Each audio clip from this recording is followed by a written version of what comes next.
Thanks for staying with us here on TVC Breakfast. It's now time to look at the headlines on the front pages of the Nigerian newspapers. And the first with me is the Nation newspaper with a screaming headline: Federal government kicks off food security emergency plan. Framework ready within 2 weeks. Rice farmers express worries.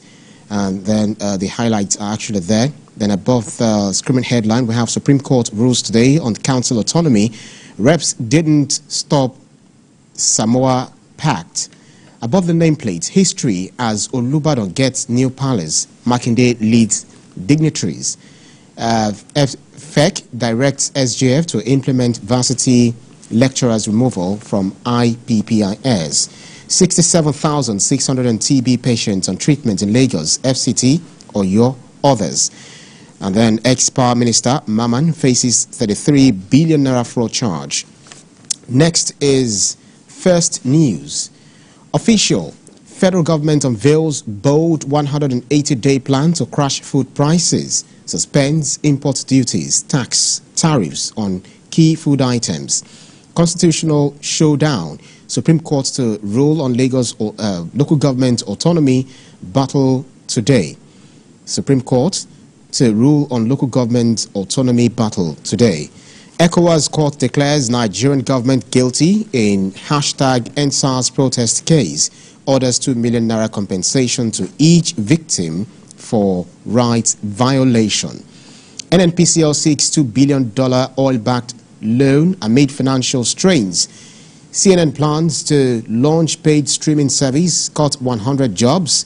Fubara declares 26 defected lawmakers are gone for good. That's actually a quote. Major problem is that Tinubu government has shut its doors. Ndume bemoans hardship in Nigeria. Tinubu meets labor leaders today over new minimum wage. Next is the Punch newspaper. Federal government projects massive food price crash. January. New measures will address high food costs, says Agriculture Minister. Imported food commodities will be subjected to recommended retail price. Tinubu swears in 8 permanent secretaries. Conflicting orders embarrassing. Aaron judges risk sanction. That's according to CJN. Bisman, that is businessman, bags live jail for raping daughter in Lagos. 12 states allocations rise by 40% as FARC hits 4.5 trillion naira. Above the masthead, Labour meets Tinubu, insists on 250,000 naira minimum wage. And then Reps panel quizzes minister, alleges 1.5 billion naira diversion. On the ear of the newspaper, ex-accountant general begs for time to refund looted funds. Interesting. Next is Blueprint. With current strategic measures, food prices will crash in 180 days. That's according to the federal government. And the writer reads, assures of high-quality grains importation. Ahead, Edo Ondo polls. Ariwola warns against conflicting judgments, says Nigeria in perilous times over litigation upsurge. Swears in 22 appeal court justices, 12 in FCT High Court. Supreme Court to deliver judgment on local government autonomy today. Gunmen kill 10 in Benue community. USAID to inject 115 billion naira into Nigeria's power sector. And on the bottom strip, NDLEA promotes 5,042 officers, confers 70 with special awards. And on the masthead, above the masthead, Reps canvass 1% first line charge for TB, malaria control. Next is Daily Trust. Bread beyond reach, citizens lament. Bakeries shut down due to rising cost of production. Nigerians seek relatively cheaper foods. Government must act now, master bakers. Thugs, residents clash in Rano over Sanusi's misery. Borno government reintegrates 8,490 repentant Boko Haram members. NERC reels out new sanctions for discos. Women minister reps in shouting match over alleged diversion of 1.5 billion naira. Samoa report, federal government awaits position of media ombudsman. Next is this Nigeria. Conflicting judgment, no going back on sanction for erring judges, says CJN. And then army smashes kidnapping syndicate, neutralizes terrorists in 3 states. Lagos deficient by 30,000 medical doctors. That's according to Commissioner. NSARS guilty as charged. ECOWAS court indicts Nigeria over human rights violation. Another ear of the newspaper for 1,173 BDCs risks dissolution amid CAC's insistence on name change. Daily Times is a penultimate with me here. The Daily Times. NSARS protest. ECOWAS court finds federal government guilty of rights violation. No violation of right to life. Court rules. Awards fine of 2 million naira each against federal government in favor of the applicants. Judges dishing out misleading, conflicting orders must be punished. That's according to CJN. And then above the nameplates, only 16 states accessed 223 UBEC grant, says ES. Alleged 1.6 billion naira fraud, ex-AGF co-defendants seek adjournments to refund funds. INEC seeks stakeholders' cooperation over Edo governorship election. Tinubu directs review of inherited road projects to ensure probity. And on the bottom strip, federal government to establish security directorate for the Niger Delta. That's according to Ribado. Salient Times is next. NSARS protest. ECOWAS court finds federal government guilty of human rights violation. Man arrested with human body parts in Abuja. Food prices to crash in 180 days. Aggregate Minister. Boiling point. Nigeria's debt burden. Comatose economy take center stage as Alaje Ayede point way out. Above the masthead, Nigeria's external reserves increased to $35 billion, first time in over a year. Portable calls out Dapo Abiodun as his SUV gets stuck in Ogun Bad Road. On the bottom strip, herdsmen invade Benue community, kill 13. Olamide. I begin here with the Platform Times. ECOWAS court rules Nigeria violated human rights during the NSARS protest.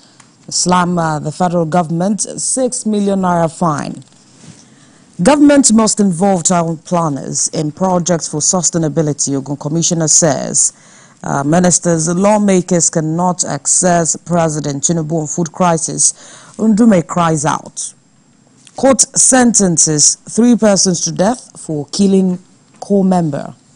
And farmers drag Ondo government to court over illegal sale of farmland. These are the major stories on the front page of Platform Times. To Daily Independent, still on the NSAS protest, ECOWAS court slams the federal government, finds it guilty of rights violation. Livestock Ministry will not stop herders farmers clashes. The writer there says the Middle Belt Forum, Northern Youth says it will swell cost of governance. On the top right, in Rivers State, we have started preparing our 2025 budget. Governor Fubara. The writer there says Amawule 24 order seats were declared vacant on the 13th of December. Federal government angry, says the Samoa agreement was designed to cause confusion in the land. The federal government on Wednesday insisted that the report on the Samoa agreement by a national newspaper was misleading, false, and designed to create confusion in the land. Be fair, upright. Chief Justice of Nigeria urges 21 inaugurated appeal court justices. Mawa promotes 5,042 NDLA offices, honors 15, commands 70 personnel.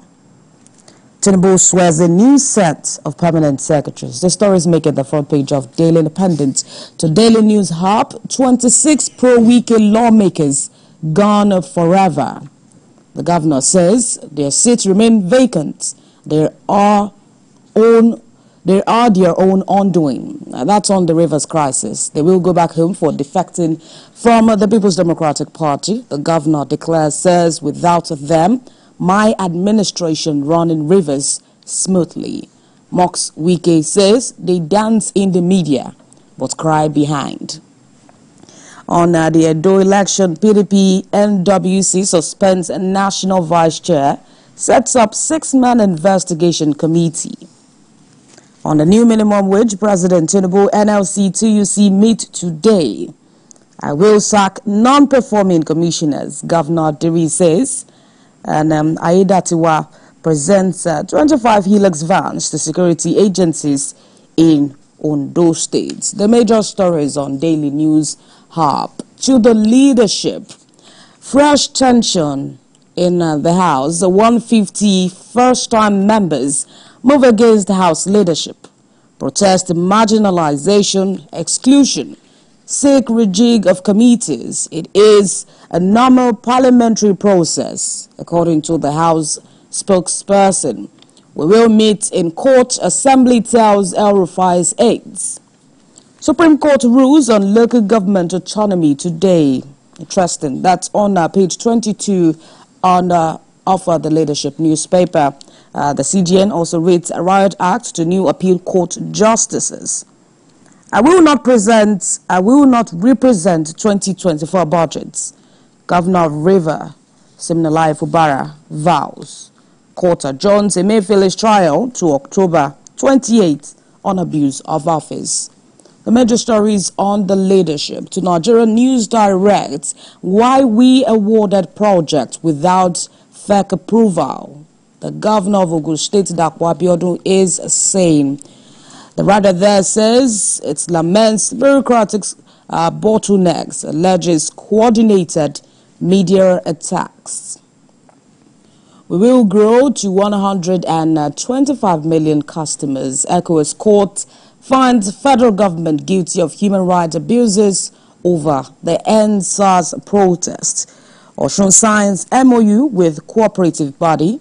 Disburses 300 million naira loan. Nigerian equity market drops 114 billion naira amid persistent bearish trend.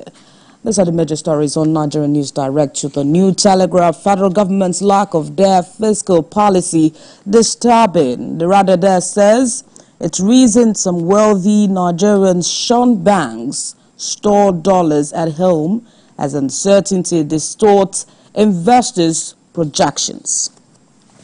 Insecurity, threat to 2024 census. The writer there says the NSA foresees attacks on NPC databases, staff, and security personnel. And Mawule 24 orders seats remain vacant. Borders ultimatum, PDP accuses Wike's lawmakers of subversive action, suspends Wike's ally for anti-party activities. President Tinubu orders review of inherited road project orders, sets panel to resolve procurement act. Agbakoba to Tinubu implement 100 trillion naira Marshall Plan, 2 trillion naira insufficient. The story is making the front page of the New Telegraph. And finally, on Sporting Live, Foxes win in Didi battle. Nigeria likely to stay at Leicester. Barcelona, Sevilla give a monitor situation. Osimhen may stay at Napoli. PSG must sell Mwane Ramos to buy Eagles star. And Delight agrees terms with Man United. West Ham demand £100 million for Bowen. And Tottenham also want £10 million for Reguilon. These are the major stories making the front page of the Sporting Life, Ibrahim. Absolutely. So very interesting developments, in the newspapers this morning.